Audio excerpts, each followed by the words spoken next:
Hello guys, nandito po tayo ngayon unboxing Axnen HQ3 3-axis gimbal. And I hope na hindi ako ma-scam. Ilang beses na ako na-scam. Salamat po sa Lazada. Sila po ang nagbigay, ang nag-delivery. At nabili ko po ito sa Axnen Official Store. At maraming salamat po Axnen Official Store from Guangdong Province, China naman po. Kasi lahat ngayon China naman din po.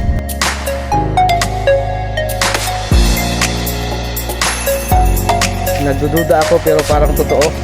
Ito po ito. Ang ganda, di ba? Yan po. Axnen HQ3. At bubuksan ko na po ha. Parang excited ako.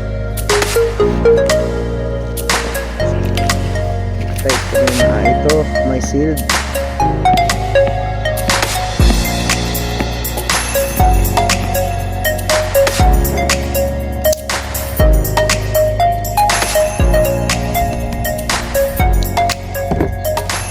Ito po, unboxing Axnen HQ3.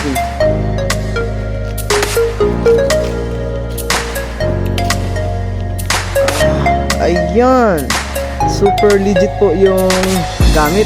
Akala ko nagdududa ako kasi mabigat.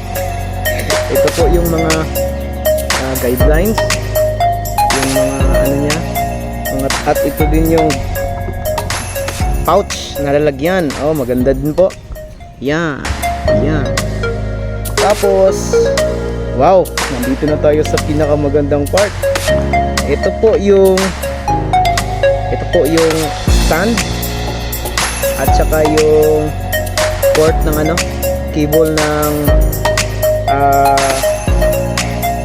item, at saka ito din po, at saka may siya remote control sa camera at video. Ang ganda. So sulit po. Budget meal na gimbal. Saka ito din para ma-charge ang gimbal. Saka ito na po, kunin ko na. Napakahigpit pagkalaga. Sealed at saka napakaganda. Ito po yun. Ayan. At saka yung free ko na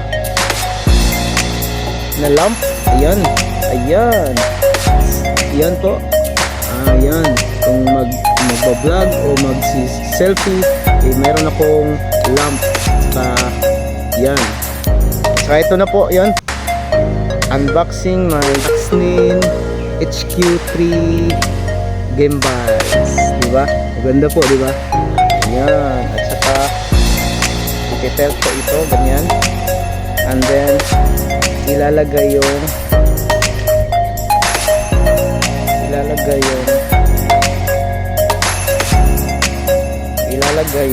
stand. Ayan. At saka ito po, may mga do's and don'ts po ito. Bawal mo munang i-operate kapag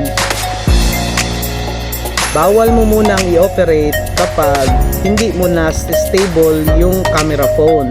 So pag hindi mo na balance po dito yung camera phone, hindi ko po matry kasi ginagamit ko yung cellphone ko sa pagkukuha ng video. Ganito po, ibabalance mo muna po dito, ikakabit mo dito ang cellphone, tapos ibabalance mo siya.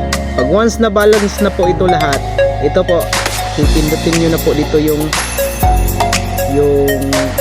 button, and then he will directly use its balance kung ano po yung gusto nyong shots, o portrait or naka horizontal. Ganun lang po. And salamat po Lazada.